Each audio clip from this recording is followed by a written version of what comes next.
Carnival Personnel was recorded in a dank, moldy basement.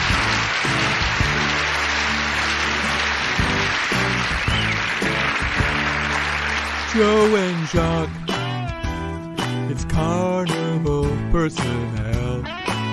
Joe and Jacques, to their wives this show is their personal hell. Well, the show sounds the same every single week. Pats are great, Trump is lame, and Joe barely speaks. Who you think still listening? Who you think still listening? Besides Jim and Biff, yeah. And don't forget Richard. Here's a random review. No one cares about you two, Joe and Jacques. Joe and Jacques, Joe and Jacques, Joe and Jacques. Happened to me.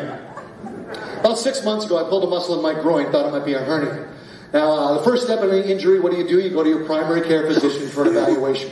So I go to my family doctor, he's feeling me up for like 10 minutes, which was weird because I hadn't even told him why I was there yet. And he said, Mike, we probably shouldn't do this in the waiting room. Why don't you come around back where it's quieter? Hello, and welcome to Carnival Personnel Sideshow. I'm Jacques, and sadly there is no Biff, and sadly there's no Joe because they're grown-ups and they have real jobs, and they can't record in the middle of the afternoon. So I will do my best to stay on track. I apologize if I ramble too much to everybody and anyone, but I'm completely goofy excited. Today we have a guest, or today I have a guest. I guess we have a guest, the collective royal we, who is one of the biggest names in comedy and, you know, especially in the New England area. He is a headline comic, runs probably, arguably, the most successful, or at least successful by all the people I know who have taken his comedy classes. And he is a big comedy producer. At the same time, an actor, a voiceover specialist. I could not be more excited to welcome Steve. Look at that. Now I'm going to edit that. I just said Steve. You know what? I'm not going to edit it, Mike, because I only learned from my mistakes. And if Joe was here, my writing partner since 93, he would say, why do we fall down, Bruce? So we can learn to get back up. No, we were just talking about a mutual friend of ours, another great comic from here. But everybody, say hello to Mike Katrobis. Mike, how are you? That was, you know what, you had the greatest intro of my life started. Like, you know, I was like, I'm amazing. And I was like, all right. I'm not as big as I think I am, like, apparently. No, yeah, it literally, I'm at that. I was one of 3 kids, and I think by the time my mom hit 40, she started doing this thing where she would call every other name in the house before she got to the one she wanted. Oh, yeah. My mom would say my dad, my brother, my sister, the dog that died 3 years earlier, and then me, you know, and I'm at that age where I'm like, oh, fuck, because we were talking about a mutual friend with a different name. But seriously, we crossed paths a few months ago when the lovely and talented Mr. Greg Bogus called and said, hey, can you want to come in and open the show at Luna Theater, which I live in the Merrimack Valley, the great shitty of Lowell. He's been running that show there forever. And I'm like, great. And he's like, yeah, this is a headliner. And here's everybody else. And I'll do a quick, you know, YouTube or see what's on there. And I'm like, oh man, I usually would pay to go see a show like this. So the best thing is I didn't piss myself and I got in for free. And I absolutely will start with your comedy because I love your comedy. It hits on such a visceral level with me because so much of it is being a guy over 40 who didn't have kids till you're 40. And then it's like, oh, now I'm a dad. Like, so, cause you know, my first one came popping out of the oven at 39 and the second one at 42. And I think you were a little older. I was 47. 47. And your little guy is 3-ish, 4-ish? 4. Just turned 4 in March. So let's just start right there. We'll get into how you got into comedy and all that stuff, but man, how did that change your comedy life? I only had the kid to write more jokes. I was running out of material. Right? I didn't even want the damn kid. No, I was one of those guys growing up doing comedy going, this is my career. Any woman gets in my way, I'm not going to settle down. And then you meet the women that go, oh my God, you're so funny. I love you. And then you're doing it on stage. They go, oh, why do you have to be the center of attention? So I never settled down. My longest relationship until my 40s was 9 months with a stripper in my 20s. Wow. Swear to God. Then after this rough relationship I had, I met this woman when I was 43, and we got married 45 for the first time. So everything came late in life. And then a couple of years later, she goes, I want to have a kid. And I didn't, but then I said, you know what? I need the jokes. Yep. And now he's my favorite thing in the world. And it's I will never ever belittle people who don't have kids. Some of my wife's, most of her best friends, have chosen not to have kids, and they're the most wonderful people who have these full, rich lives. What else do they have? Fuck it, what is savings? Right, the savings account. I knew it was right here. I've heard that word before. I'm really not sure what it means. But and it is. It's like, I didn't have a dad growing up. I always wanted to be a dad. This things, I was a serial long-term relationship guy. These things didn't work out. And then this, I hate to say it, but I don't hate to say it. I'll just put out there. A lot of people know this. I owe my entire life to the band Duran Duran because my sister called me in early 2003 and said her friend who lives for the band, has lived for the band her whole life. The original five got back together. So they went from playing 200 shows in front of 2,000 people. It was 2 guys from the band, 3 guys from the band, but the original 5, now they're playing the Staples Center. They're playing the Garden. They're playing Madison Square. And my sister calls and says, my friend needs a place and she's seeing 3 shows in the area. Can she crash with you? I'm 3 months out of, a divorce. And I'm like, yeah, sure. And I didn't know who her friend was. I knew of her, but I didn't know her. So she came out in July of 2003 to see them in 3 places. She was staying for 3 days. She stayed for 10. She moved out 2 months later. I fucked up a one-night stand. I just coming out of a marriage, I wasn't sure. And we had one of these, well, we'll get married. No, we're not going to get married. We'll have kids. Maybe we will, maybe we won't. We did. And we weren't going to get married. Then she got a job in Qatar, and you can't live together unless you're married. So we ran and got married. Yeah. So my sons were my best man wore Bobby Orr's minor league jersey. The guy who co-hosts the podcast with me, Biff, who, was there. Anyways. So it's the same thing. It was like, okay, so here I am now with kids, and I don't lament anybody who doesn't have them, but yes or no, Mike, every day gets better than the next, and you have no idea how it happens. Yeah, that's one of those questions to answer with yes, but it's a pain in the ass and difficult as well. There's just as much frustration as there is happiness, but it's all worth it. You know what I mean? Like, I wouldn't change anything. Yeah, some days do I want to hang him by his toes? Yes. You know what I mean? But that 1 minute you sit there with him, or you're playing with him, or you're doing something else, you're going, Jesus, I wouldn't change anything. And I don't care that I have a savings account. And even when I do have a little bit of money savings, I want to make sure he's happy and has some stuff. It messes with your head. Kills it. And then you start posting pictures on Father's Day of you wearing a shirt with his face all over it. And it's something you would have mocked someone. If one of your comedy buddies rocked that 10 years ago. Totally would have mocked him. Oh my God. Never would have let him live it down. And now I just go, this is me. Yeah. Getting older, I'm doing all those things. All right, I'm going to say this because you know what? People are going to hear it.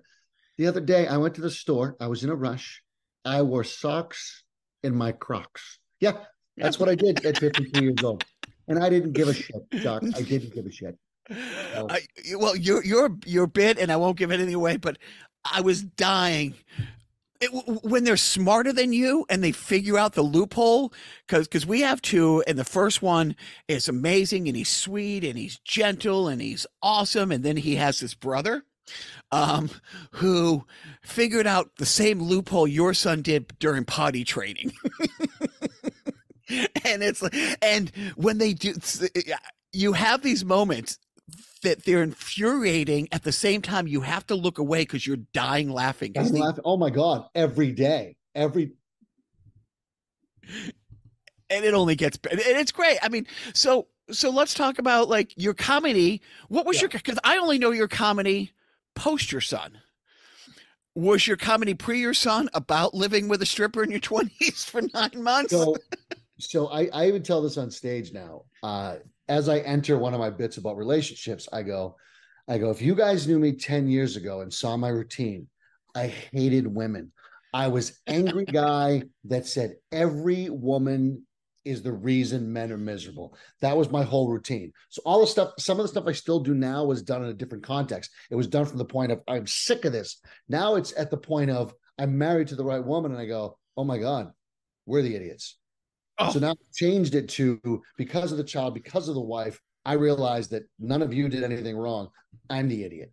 So it literally took even some of the same jokes I did and just did them from a different, perspective, different point of view. And yeah, it's amazing. And I remember working out a bit during the pandemic. So I one of the reasons I fell back into this, I've produced a lot of stuff for the USO, some big concerts and some tours. I met somebody in Armed Forces Entertainment when I lived in Qatar, and I've done some tours, and it's great. And over the pandemic, they're like, we want to change tours coming out of this. We want to go back to more interactive stuff. Not, I would bring professional basketball teams or do these celebrity concerts, and they're great. And there's a meet and greet and all, but they want it more interactive. They want it more shows where there's an audience warm up with a Q&A where the people are. So I'm like, and they're like, and we're not raising the budget. So I'm like, well, but if I can't bring somebody who does this, how am I gonna, and I fell back and I started writing material, and for me, it's the same thing. I have a great relationship with my mom and my sister, and even though I had a marriage that went sideways, I still respect. But I think for me, the time's up and the move on just made me look at things differently, where I have this one bit where, my wife asked if I were to get remarried, and when I was first writing, if anything happens to me, my wife asked if anything happens to me, and I turn to the side and say, and I clear to the charges, would I remarry? And originally I'm like, no, X, Y, and Z. I don't want to go through this. I don't want to go through this. I don't want to meet somebody else who's going to nag me so much. I want to rip my hair out. And I'm like that, and it's fine. And it works, but it's so guys are this and women are this. And so I changed it where, on the dating apps, I talked to her. It's like, oh, you don't want to be on the dating apps. Your friends already have somebody to grow old with, to build a life with, to mansplain to them Star Wars. You won. And so I'm the joke, and it's like, yeah, I changed that. And the same thing. It's like, I make fun of the kids a lot through the prism of, well, they said this because I fucked them up type thing. You know what I mean? That's, it's true. Like, every time my son says something that's quick and clever and spot on and fresh that would have got you smacked because you were the same age. Like, we grew up in an era, and we recently had this conversation with my mom and my boys, just joking. It's like, because my boys don't believe it. It's like, Mom, could the neighbor parents hit us? And my mom's like, yeah, I had 2 jobs. Somebody had to, and the look of my boys is like, wait, Grammy hit you? No, she's a Lego machine. She doesn't hit kids. And then when my mom's like, yeah, of course, and it's like, they just don't get that. So that it's all from that prism. And like I said, so I'm only seeing your comedy coming into this. And you've mentioned that, that this is how I thought, and this, yeah, in the awakening that, oh my God, they're better at everything than we are. We're lucky they keep us around after we speak. Oh, I know. That's why I'm being nice to him now, because I need him to take care of me. And so before this, did you? So you're huge. Let's look at your whole career now. So I know of you because I was lucky enough to open that thing at the Luna, but then over the last 6-7 months, I'm talking to this person, and their first show was a showcase that you did through your class. Yeah. And there's so many people like, oh, he does this. And then I reluctantly got onto social media, and every time, if you're not on a picture and I see somebody who's been on the show, whether, it's Steve or Jim Colton, it's like, and you can see your company at the bottom of it. Or I went to Steve was on the podcast a couple months ago. My sister gave me the heads up on him maybe 8 or 9 years ago. She's like, my sister and I absolutely love Brian Regan. And he's like, he's a lot like Brian Regan, works clean, incredibly funny. And so so I went to see him in New Hampshire just maybe 6 weeks ago. And it's your show. You're hosting it. You come out. I went to see Steve, and I'm like, oh, fuck. It's like, and then I start looking you up, and I'm like, everywhere, and then, just kind of going down and doing a tap bit of research. I'm like, oh my God, Steve Canto's show. It's like, is there a VFW or a show that you haven't had your finger, part of? I don't want to say fingers, and it's past 2020. Gotta careful with the phrasing. But what haven't you been a part of in the New England scene in the last couple decades? Here's the deal. So in 1993, I was kind of somebody said you should try stand-up comedy. No idea how to write, never wrote a bit. I was a goofy guy, but from that moment on, I loved it. And as going up, I realized something. Nobody really helps you. Comedians are very territorial, first of all. Every open mic has their clique. Every other place has their clique. If you're not in a clique, you're not going to get any help. The older comedians don't want you to get better because they don't want you taking their work. So it's a very dog-eat-dog business. So what I've tried to do is I'm trying to build a community to help that next level of person, because I'm not scared. Because my belief is if you get better, it's going to push me to stay better. So by putting my hands in everything, I'm trying to figure out what works, because there aren't really too many comedy clubs in New England. No. Right? Back in my day, there was Nick's Comedy Stop, Comedy Connection, Stitches. You know what I mean? There was a few places like that. Oh, what's the one guy? There's one guy. There's one name. Something Club. He was branded everywhere in the 90s. Fuck. Dick Doherty. Dick Doherty. Thank you. Right. Everywhere. And Dick, if you worked for Dick, you don't work for anybody else, or he would fire you. I got fired 3 times in my career from Dick Doherty. That's just what he does. So I finally get to the point where I go, you're not going to get in these clubs. Not me, but newer people, because there's a pecking order. And until comedians die, you will not get into these clubs. So I said, all right, I'm going to find out. Does this company, does the VFW work? Should I focus on this? Should I try a restaurant? Should I do? And then I said, you know what? I've realized too? I never got help. And these comedians, I'm sorry, but I've been to open mics. There's a lot of comedians that might have good material, but no idea how to deliver it.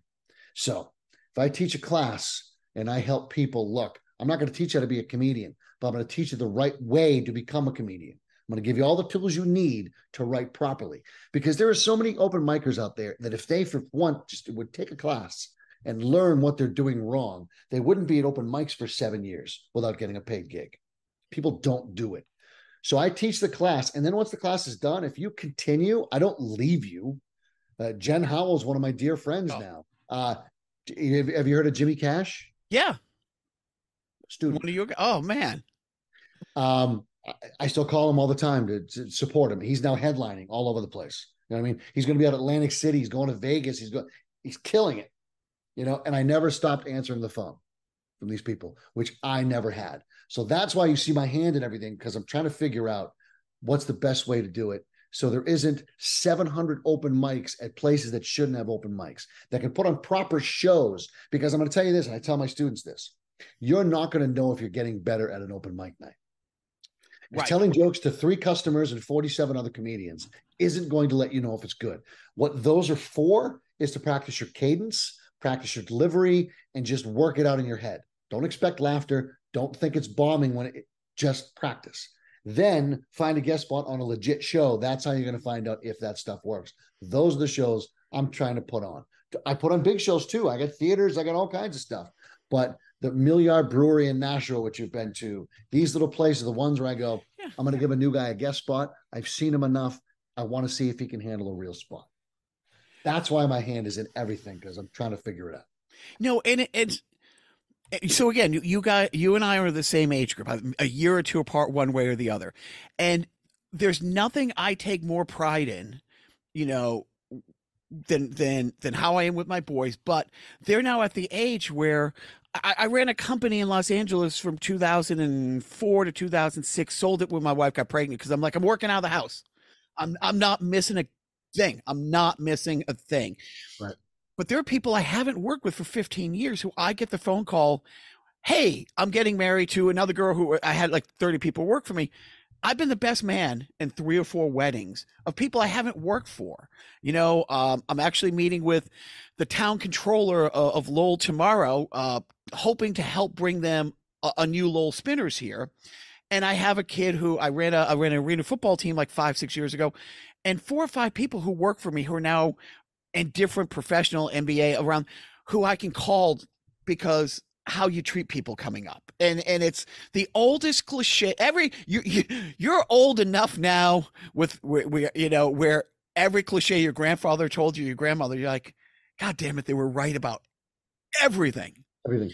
And the way up on the way down. And with the open mics, what's been nice is I have found and gravitated towards some of the people like Jen, who, as you know, it's like she's great, but also a really good person. And Yep. I've seen her start to hit that mentorship level with the next wave of people. Going to the mics, like we've gone to a couple mics, together, and where it's been one of those things where you try to find a nice way of saying to this person, this is hilarious. It doesn't work out of this room. It doesn't work with what you got here. The premise, great, but outside of this, it's not going to work at the brewery, the microbrewery where I saw Steve a few weeks ago, or was it a VFW where you were hosting the fundraiser and stuff like that? It's not going to work in those rooms. And Right. I've seen her talk to, or put herself on bills with some of the young comedians who are now trying to book their own local little shows, because her being on there gives it some gravitas. And it's a real playing it forward thing that I've seen other people that you've mentored who are now hitting that stride where they're not going to open mics anymore to win the open mic. They're going Yep. to the open mic to work on cadence. Whether you're looking at the wall or the 6 people there, is your timing down. If they don't laugh, doesn't mean it's not funny. Because if you want to win an open mic, my open mic friends who accidentally listen to this, walk into an open mic and say, I got so high, I shit myself at work, and then I ran to the bathroom and decided to jerk off while I was cleaning up.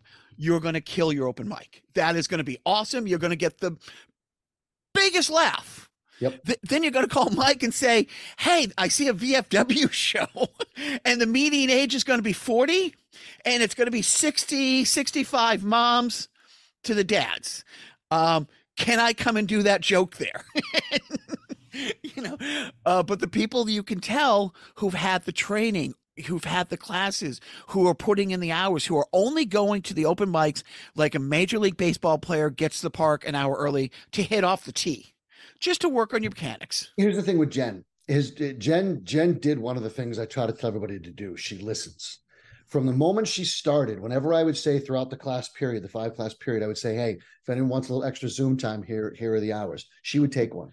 Even now, after a set, you'll see her sit down and she'll write notes based on how she felt things went. And Jen has been lucky enough to work everything from a 5-person bar to I brought her to Mohegan Sun with me. You know what I mean?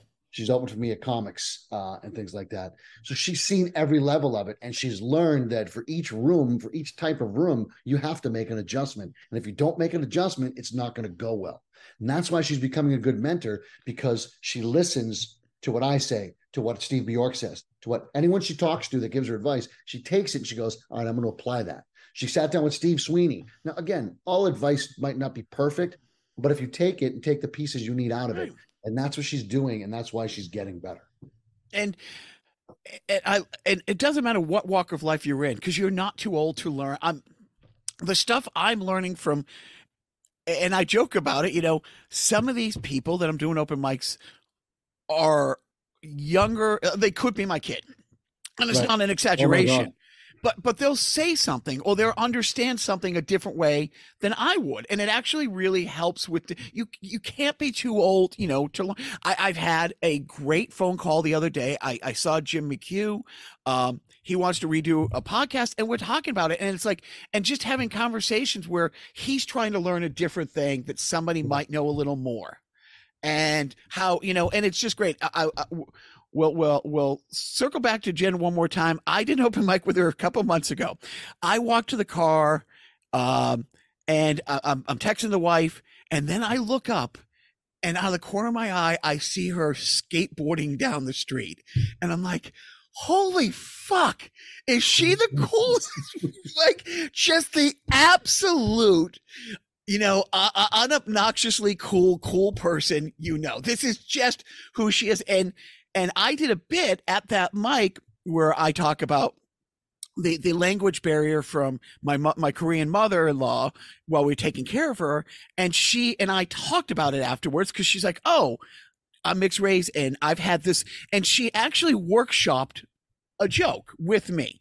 I ended up doing that bit about a month later. My wife has seen 3 or 4 times, but I did it, I've only let her go to 3 shows. Like, you're not going to a place that rivals the floor at the Pussycat Cinema in the 1970s across the street from the Garden, I would imagine.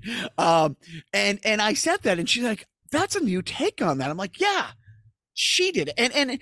And we also had this nice moment just a month ago, talk about being supportive, where the Lowell Sun, somebody said, oh, this guy does this military stuff, talk to him.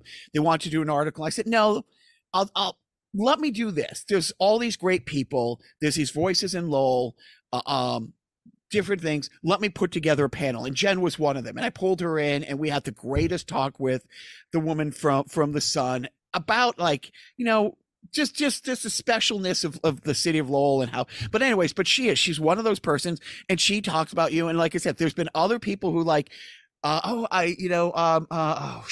I think, is another student of yours, a guy, and he just sent me his, and I've seen him for the last few months. Another, well, I'm not a single dad. You're not a single dad, but a single dad who's, him having a kid has changed so much, and just the best ways. And it reflects in his comedy and who he is and how he is as a person. But he's another person who's like, yeah,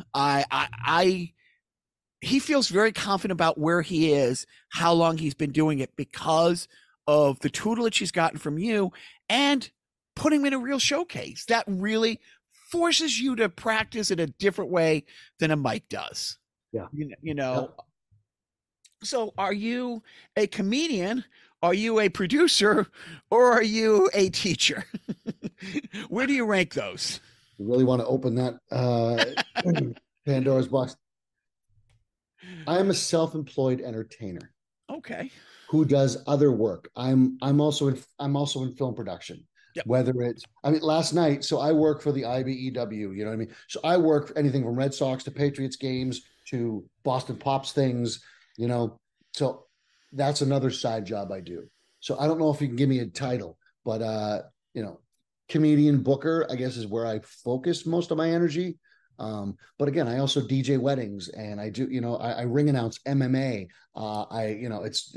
That's great. So it's just self-employed entertaining, whatever I can do in the entertainment field. What would I like to do? I'd love to just be a booker and a performer, but you know what, as well as I do, sometimes you got to do the extra jobs to, keep the paychecks coming. And all the jobs you mentioned, there isn't anybody who is listening to this podcast in a cubicle is like, I trade anything to have any one of those jobs. Like none of the side jobs suck. But I built up what I'm doing from a cubicle. Yes, right. I did mortgages for 10 years. And I sat there saying, how do I get out of this cubicle? What do I have to do? I said, okay, I have to do 20 things because one isn't making me the money. So how do I stay out of the cubicle? Right. I got to become the guy that if you need something, I got you. My business card says, eventually you'll hire me for something. It's not far-fetched. No. I'm a justice of the peace. You name it. I probably can do it. If not, I bet you I can get you someone that does. Tonight, someone called me up for a party tonight. They go, we need a fortune teller and a table magician. I go, got you. Made a couple of phone calls, hooked them up. Like I'm the guy. I'm the guy when you're at the barbecue with your friends over 4th of July and they go, oh, I need such and such. Let me call Mike. He's my guy. Right. No, I say this jokingly, but it's true. I accidentally managed Billy Ray Cyrus for a year and a half, 2006 to 2007, and produced 3 TV specials, all this. It opened the door to, I did this. He had this song called I Want My Mullet Back. And I did a mock rap music video. I got him a special on Great American Country, which I didn't even know what that was at the time. And it led to him doing anthems and halftimes to the NFL and NASCAR. The coolest shit I've ever got to do. A year later, those same people who was the head of game time production at the Cincinnati, Kansas City Chiefs went to the 49ers. And they went to the 49ers and says, hey, we did this last year. Who can you bring me? And then the person who replaced him in Kansas City is like, hey, I'm going through his notes, my predecessor's notes. Can you do this? I've never done any of that. But I learned, say yes. Yeah. Hang up the phone, relax, because you know more people than you think, and just start working the phone. But that's the thing, when you're naming all these things you're doing, none of them are. DJing's fun. You know what I mean? It's work. Yeah. The work is getting stuff out of the car into the venue and back from the car. I won't do that anymore. Like, I was a drummer and I'm still a drummer, but I will only play gigs if there's a set there. That's it. I don't care what kind of set.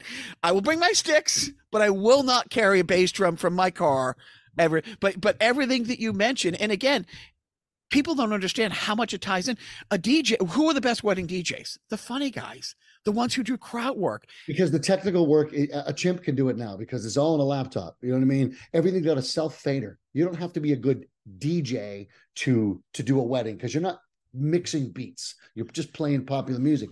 The person that is a good DJ now is the guy with the personality that keeps the crowd going, that makes sure everything runs smooth. Yep. Yeah. Well, and the hosting thing, I've seen you host. I've seen you headline.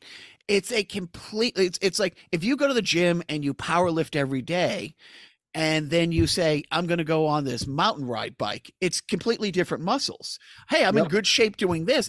I've seen you do both. And how did you develop those different muscles, or did they just kind of come along as you were doing the whole process? So here's how it started. I was a professional clown at age 16. By age 17, I went from birthday parties to 6-foot unicycles juggling fire. As I finally got out of that stuff, karaoke started hitting really big, late 80s, early 90s. I started going and singing. I can't sing, right? I'm a drummer as well.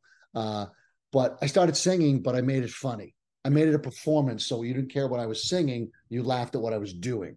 The host, who was he was okay, but he was more of a straight man, said, why don't you come up here and co-host with me? Let's have some fun. So I started co-hosting. So I did that for 2 years. So just being the guy getting the crowd ready for the next performer is how I started before I even told my first joke. So when somebody found me and said, hey, you should try comedy. Okay. I'm just naturally the goofball that knows how to, get the crowd ready. Have fun. I'm looking at the timeline and yeah, a quick yes or no, as you were coming up in the clown world, learning to juggle and clown, was at the same time that John Wayne Gacy was a clown? I'm just, because I'm thinking mid 80s, know. It was between Gacy and It and all that stuff. It was all in that realm. So it wasn't easy. So out of high school, I got hired by an amusement park in York Beach. And I did it for 3 years there. And you had kids that loved clowns. And I was a very simple, very lovable clown. I was good. But there were many that did not. So finally, after a couple of years, I said, yeah, one of my wife's best friends, she's a drama teacher at a local high school. Funniest person I know, absolute sweetheart. She's been clowning on the side for a few years. Absolutely loves it. Absolutely loves it.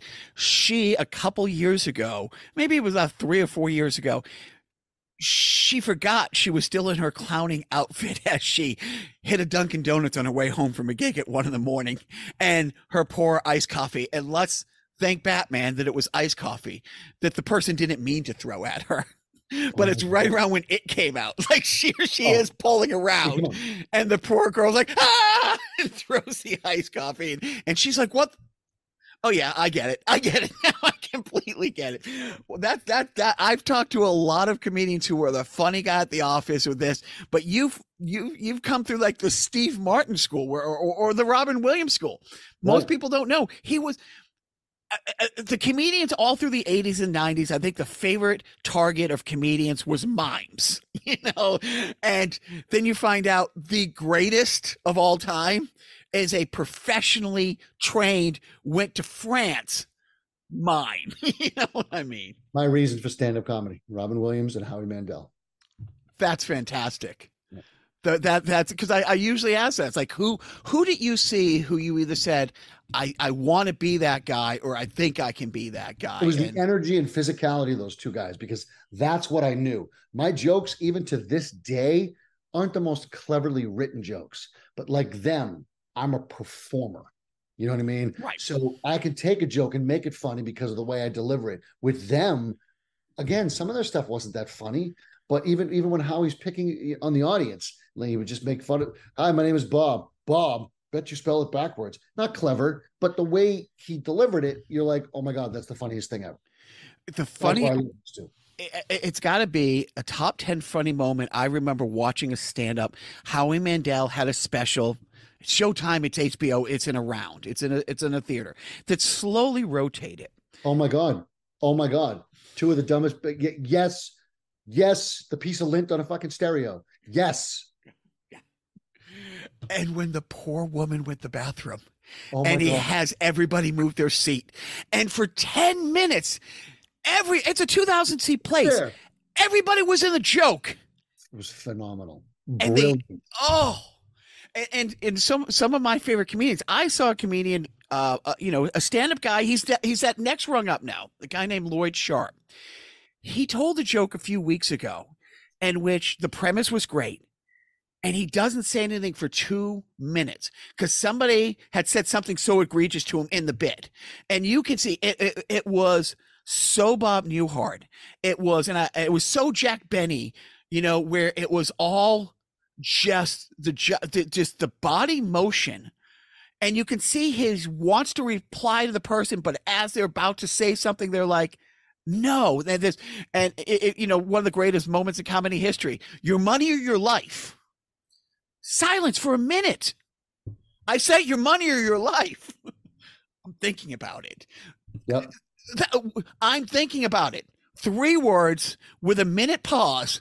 Funniest moment that gets quoted 80 years later. And with your comedy, I've seen, you do that. And again, that's why people like you and Jim and Bjork, if you read Steve, if somebody transcribed some of his bits, yeah, it's funny. Right. How he says it. And he has this one bit, and I was in the store. I was running an errand with my mom, and I just start cackling because I'm in the milk aisle. And I have his bit of like, I'm looking for a percentage of milk too. I will never, and I texted him, I'm like, you suck. I can never walk down the milk aisle without giggling. That's not funny on paper. I use one of Steve's lines in everyday life. I swear to God, once a month when I'm at the supermarket and they put the meat up on the scale. I'm not even kidding you. And they go, is a little over okay?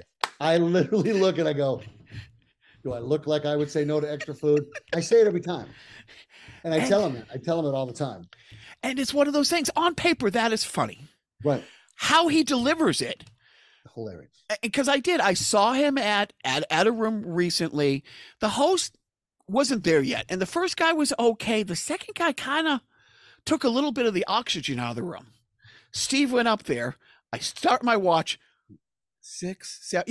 Yep. The room is not only back, it's now on. You could start chalking lining the dead bodies that he left on the floor. How he turned a room, and it was just the simplest stuff. Again, if you saw it on paper, but his physicality, his faces when he has a and I've seen you. Those are the comedians I like, who are having a conversation with, and somebody's not there, and you don't even have to say the lines coming back, but your face says everything. Yeah. Your body language says everything. Your slumped shoulders, says everything. And again, when you talk about, some of the home life things and the slumped shoulders of like, well, how can I be mad? Because I'm the one who said I paint the floor, and now I put myself in the corner, I want to go back to what you just said a minute ago. And because we talked about it earlier, hosting. You had said the host didn't kind of leave it set up, and then Steve had to come in and fix it. I'm about to put together a class that nobody will take. Yet every open mic comedian should take this class. And it is a hosting class. It's how to properly host. There's, as a booker, as a producer, I am looking for hosts. One of the worst things in the world that bookers do is they put open micers as hosts. Open micers don't know how to host. They only have 7 minutes worth of material, and that's all they want to do. They don't know how to properly bring up the next guy, set the audience. They don't know how to do it. And a host can make or break a show. So I've had 4 different bookers in New England who are friends of mine say, Mike, could you teach a class? I go, yeah, but open micers are too proud or cocky, I'm not going to say which one it is, to go take a course on how to properly host a show. But I'm going to do it because, again, as a headliner, if the host goes on, if the feature sets the crowd perfectly, then the host goes on to try to do a joke or two and brings it back down again, you just fuck the whole flow of a show. I fired up. One of the first classes that I took, I still have, I think the handout is 10 or 12 pages. A really good friend of mine, who I hate to say is now in jail, was the star of that 70s show. And he got me a couple gigs, and I was going to get to do audience warm-up. And I didn't know anything about it. I had another friend on a sitcom. I saw that guy was taking notes. I talked to the guy afterwards. He's like, oh, I'm running a workshop on this. 97, 98, 98, 99. If I look through my office, Mike, I have the material that he's handed out about how to do that. And then it all kind of came crashing back. I saw, I should just go get his book over there. Donovan wrote a book, Mike Donovan. Mm-hmm. And what's great about the book, I'm not a very good reader. I'm not. I've been stuck on the same chapter of, Hello, God, It's Me, Margaret for a decade. But his book isn't meant to start at the beginning and read through it. You can flip through it. I got his book, and at my age, mid-50s, getting into this, I read the same 3 or 4 pages 3 or 4 times in one night and just took it in and reread it, talking about the lost art of the introduction. Now, having fucked up your introduction into the podcast, this is where somebody should serve me a shut the fuck up sandwich, you ADD moron. But he talks about at a certain time and frame, comedy hosting became what you're talking about. I'm going to do my 5 minutes, and then I'm focusing on the minute, 90 seconds between you getting off and the next guy coming on. How can I work on one of my other jokes? Versus, how do I bring the next guy, the next gal up and keep the room up?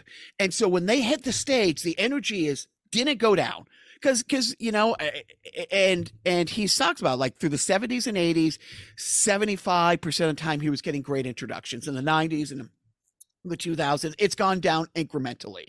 And I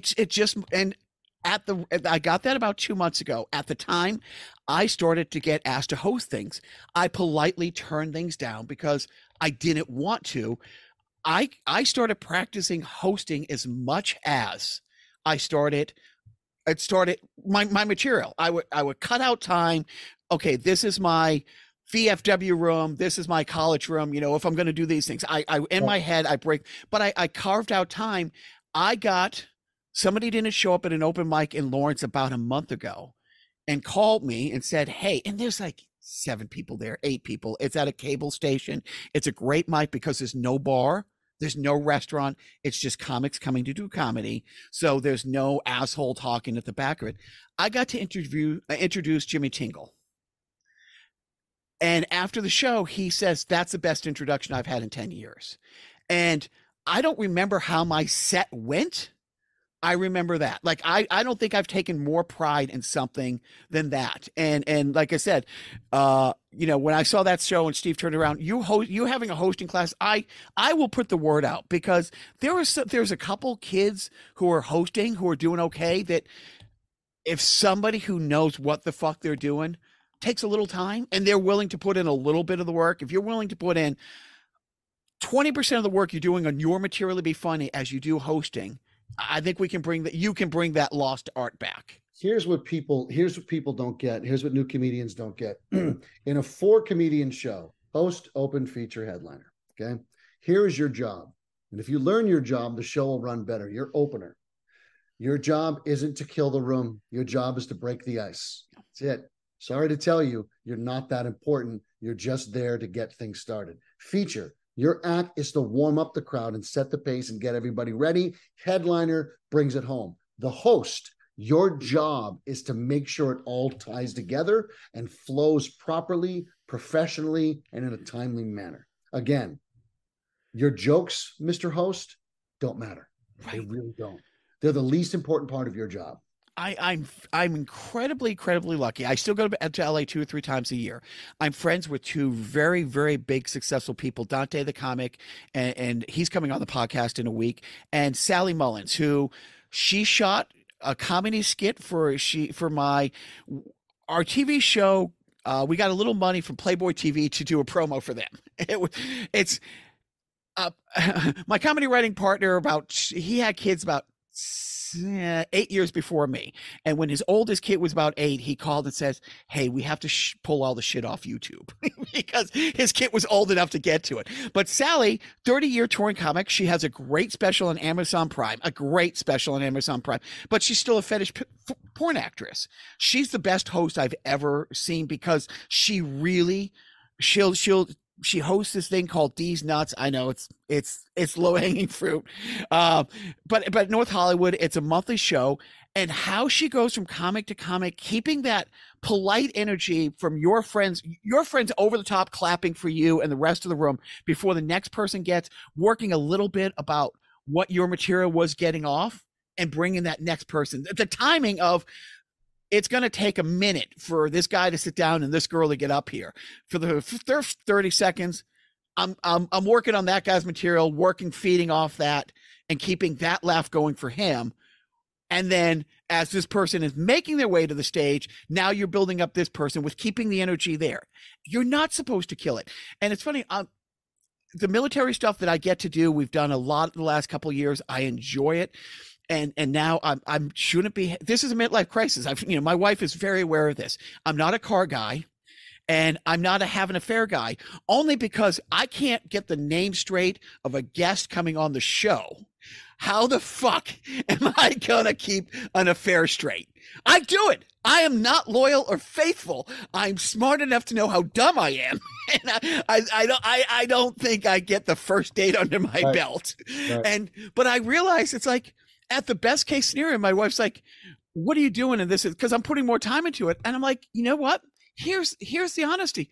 The best case scenario, I'd be a really fucking awesome middler in about 18 months from now. And that's it. And in a million years, the homework that you have to do, when I did 15 minutes for Greg the second time, and then I did 20 minutes and the mayor came, I thought I was going to die, going from 5 to 12 and then from 12 to 15.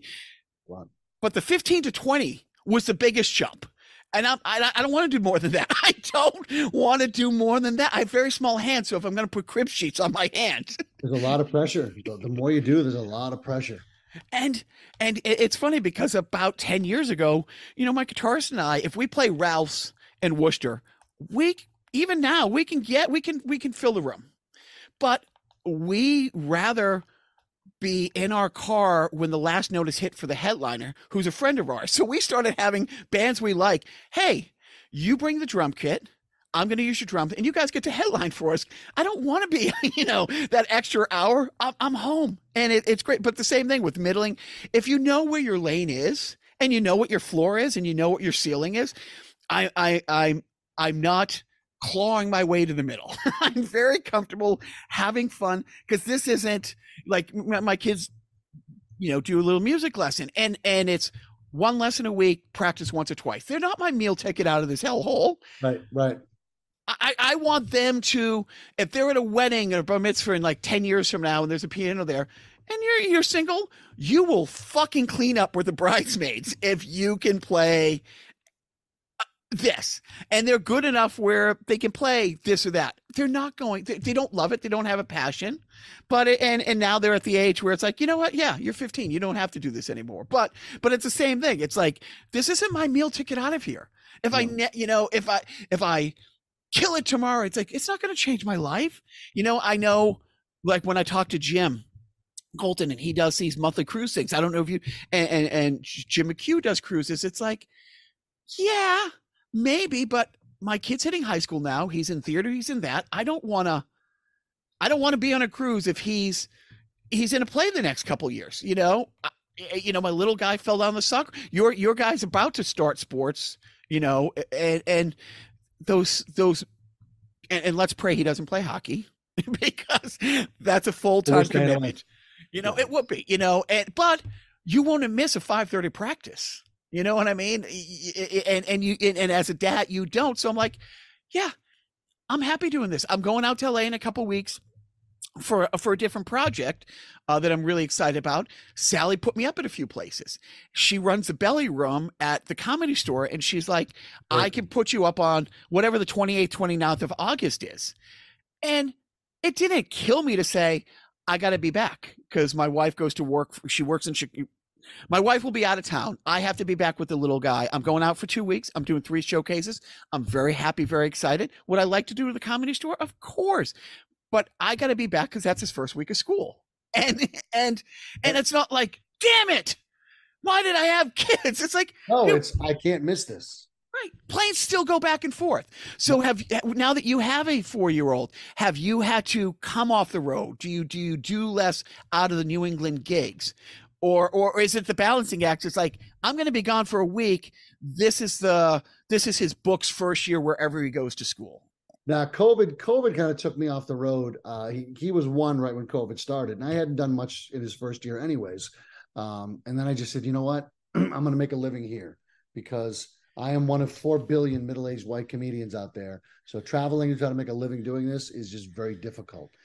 So the longest I'll go away is like next weekend, not this coming weekend. I'm at Mohegan Sun for 3 days. So will I take the room and stay down there, even though it's an hour and a half away? I certainly will. You know what I mean? It's almost like my little mini vacation. Yeah. Well, because when I start doing the sports travel, it's so great. Certain teams just really, here's the worst part about doing what I got to do.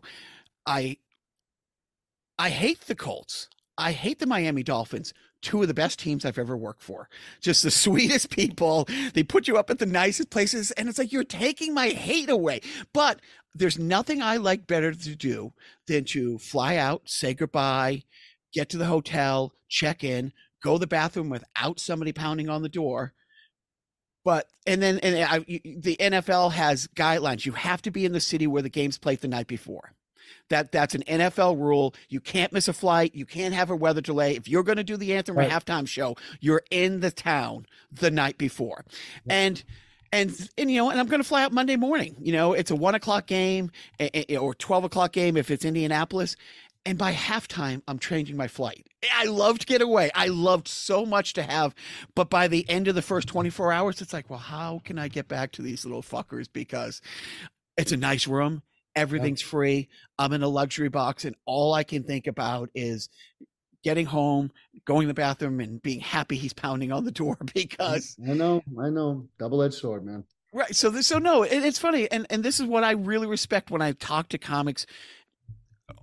Old white guys like us with kids, and when, Steve's the same thing, dad of 4 kids, and he's somebody who 100% I know for a fact turns down more than he takes. And it's funny because when he got introduced, the host is like, "Oh, you'll see him in Vegas," and I'm sitting in the background, I'm like, "No, you're not."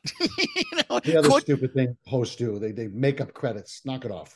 Could you see him in Vegas if he chose to be a Vegas comic? Absolutely. Absolutely. But it's like, yeah, and we are so blessed coming out. Well, first of all, how did you get through COVID? I mean, this is your job, entertaining people in public.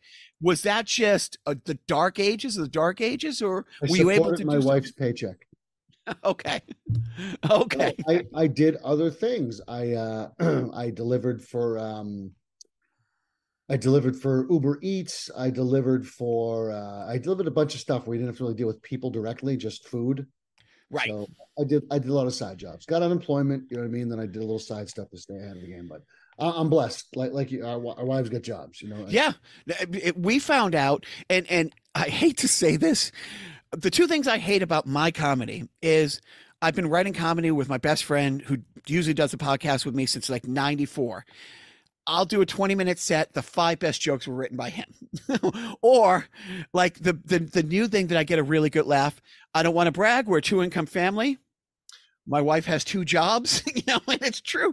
And she's a nanny for amazing people, amazing family. She travels with this family she's with. She found out over pandemic that not only is her job pandemic proof, the family she used to work for, you could hear the beeping of the money truck because they're now working out of the house. And Right. she would go, we wouldn't see her for days at a time because she would go from place to place. And she loves these families. She loves these people. And it was also helping in support because she had me here to Right. take care of the boy. But we're so lucky because most of the stuff that I was doing at the time, all the military stuff, just went away. And there's not a ton of money in it. There's money in it. But have you ever done any of these military tours? I did. I've been to one place. I've been to the Marshall Islands years ago for a special trip, but that was it. I have never done like a USO tour or anything like that. I don't recommend the USO because they don't pay anything, but Armed Forces Entertainment at least pay stipends and stuff. But it's one of those. It's one of those things where even the virtual tour, we did a big virtual. The amount, I'm a pacifist. I wish the education people at 1/1000th of their budget, but it's not the military. I don't like Raytheon. But the poor kids from Lowell, who this is their way out, I will get on a plane and go to Kuwait and bring, ex-NBA players to see them type thing. But all that went away, and it's like, Right. How do, and the other thing is like, you don't do comedy, or I don't think the better comics like yourself do comedy for the money. You have to do this. It's a sickness. It's absolutely a sickness. Yeah. What's the longest, if somebody came and said, I'll give you $1,000 a day, every day you don't tell a joke, would you make $2,000? Dude, I don't know. I don't know if I could. I mean, just in everyday life, I'm trying to crack something. So I don't know. Damn. And again, because I know the friends I have in LA, I'm very lucky. And some of the people are, we have a place there. It's nice and it's quaint, but we'll visit friends who literally have mansions. And my son's always like, why can't we stay with Bill? But the people who I know who are the happiest, and because my wife has worked for Crazy Rich People, because I've got to do the happiest people I know are the ones who love what they do. And it's such a cliche where it's like, yeah, I don't consider any of the things I do work. Whether I'm doing it for the military, whether I'm writing this, whether I'm doing, helping a kid figure out how to tie your opening joke to your closing one with one line. and there's a thrill. There's nothing I'll put in as yourself. You probably put in an 18-hour day yesterday. Was that really work? Or you're looking back at these photos and standing on the stage and being the center of one of the greatest cities during one of their greatest days, and you're like, I'm getting paid for this. Yeah, no. So this, look, before and after, like after's the worst. After is, 3 hours of heavy lifting of cables and cameras and, so for an 18-hour day, did I work 5? Maybe. Right. And then when your kid looks back, and my kids are now at that age where I've gone from being the embarrassing dad to now I'll get a call from, one of my sons. It's like, hey, what was that statue that we saw in Italy that that the person got fired for in Florida. I'm like, what? And my son sent me an article, some teacher in Florida, pornography because they had a statue of David picture in their office. And I text him the picture that we were there a couple years ago, and now he's like, oh, when we did this, and I brought the oldest guy out to LA last year, and it's the first time he realized, it's like, oh, you're not full of shit. You actually do know how to do, to do this. And you're getting to that age. And so your son is 4, and you're around the house. That's a win-win, because I don't know, how close were you to your dad, Not. Yeah. Do you think you've spent more time with your kid in 4 years that your dad did in the 18 years you lived at home? Yes. And I don't belittle our dads. My dad did us a huge favor and left because he was a douche and he'd be horrible. It was better to have a childhood without a dad. But it's like it's such a gift. And it's like when I hear you say, it's like, and you could probably be on a cruise every other week, and you could have his college paid for by the time he's 7. I couldn't do it. Between 4 and 7, you know what I mean? It's like you'll never get that time back. And that's what all my friends told me too, is we're hitting that stride where now he does stuff and he's only going to like you for a couple more years. You know what I mean? Before he starts getting his friends and his life and his things and stuff. So these are the ones to focus on. Like right now, I had a busy couple of days. My wife and kid are up in Kennebunkport just having a couple of days of mommy son time. And I'm like, oh man, they're not here. You know what I mean? And it doesn't change because mine are now 13 and 15, and it's changed at different times, but where, my 15-year-old, he ate something. He banged his head on something, but 6 months ago, he's turned a corner with her. For a couple of years, he was in his room. He was in his room to the point where he had a checkup and he got prescribed to him vitamin D pills. Or B12 shot, like whatever the sun gives you, you can take this pill once a week or get the fuck outside, and he always had to go to, you got to go to jiu-jitsu, you got to do this, but here are the things I'm obligating you to, a couple hours a week, the rest of the time. And he chose not to. Now he on his own took a 50-hour course over February vacation, a lifeguarding course. And now he's at the city pool. And now it's opposite. My wife is like, you're 15. They can't schedule 6 days in a row and blah, blah, blah. And I'm going to talk to somebody. And he's looking at me. It's like, can you do something about this? It's like, my son said to the wife, it's like, Mama, I'd be there 6 days volunteering. The fact that they're paying me $20 an hour, I want to do this. So he went from not leaving the house to this. So you go back and you have these different moments. You have these moments where how old were you when you had the moment with your dad? It's like, I think I can take this fuck, you know? Yeah. And it's funny because my truth with him was he doesn't want to do jiu-jitsu and MMA. It's like, dude, it's twice a week. How long do I have to do this? When he was 11, I'm like, till I can't put you in the car. I'm getting older and fatter and slower. This is a you problem. And now that he's an inch taller than me and he weighs 30 pounds more than I did playing college hockey and it's all shoulders, he doesn't have to do a fucking goddamn thing, right? And then his other brothers. But being a dad, it's just, I love talking comedy. I love talking dads. I will let you get on. Is there anything you want to plug? How far along are we with the hosting class? It's definitely happening, and it's going to be announced in the next week. It'll probably happen some Sunday night in August, I think is the plan right now. If it's not August, I'm back on the 11th. I will be at your hosting class if it's not on the 11th. I'll make sure it's after that. And it'll be at the Wicked Funny Comedy Club in the China Blossom. Because honestly, when I was asked to host it, I didn't want to, and then I read Mike's book. I'm like, yeah, that's an art. And then when I've seen good hosts. I love, Steve is a good host at Luna, and I've seen other posts. And I'm like, I'm so glad that you're finding that. And so you got that coming up. And I'm not even going to plug any shows. Just fucking go to Instagram. You have a show where you're either headlining or Jim Colton, you have him down at the Cape next week. I've just seen. I know Steve has a couple shows of yours coming up. But I will ask you, and it's a tough question. This is a tough one. I don't want to put you on a spot, but I'm going to. Knights of Columbus or VFW? I don't know if people out in England will understand the pain on your face right now. They're both honestly some of the most amazing places to perform. I don't know why, but these people want to be there, and they're just your average beer drinking, wonderful people. But I'm going to go VFW because I've done way more VFW shows, and knock on wood, I swear to God, they've all gone well. No, it was the place that I saw you guys. It was in Southern New Hampshire. It was at an attic space, maybe an attic of a VFW, and there's 40 people there. Yeah. And like you said, everybody, you sense. I don't know if when you book a show, you're like, this guy's material works here, or those comics want to be there. Yeah. But that room was awesome. Yeah. It's one of those things. If you judged a book by your cover and you walked in there, it's like, oh, hey, everybody worked their way to the middle here, Right. Everybody had a great time. Yep. And when a comic was talking, there wasn't any talking in the back of the room. They paid their $15-20 to be there for that.